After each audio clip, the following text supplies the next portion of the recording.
Hi everyone, welcome back to Tech World. In today's video I'm going to guide you through how to log out of your Tinder. Keep watching the video till the end. And don't forget to subscribe to our channel by hitting the subscribe button. Press the notification bell icon so that you'll never miss another update from us in order to log out of your Tinder account. Let me first show you how to log in.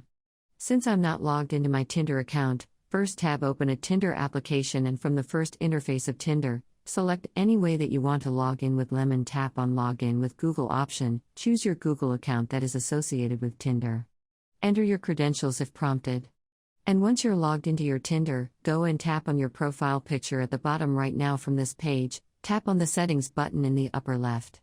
Now this will open up your settings page. Scroll all the way down and you'll be able to see a Logout button at the bottom. Tap on Logout and from the pop-up, select Logout. Wait for a few seconds and there you have been logged out of your Tinder account. That is how it is done. I hope you found the video to be helpful. If you did, go ahead and give us a thumbs up. Comment down below in the comment box if you have a question or feedback for us.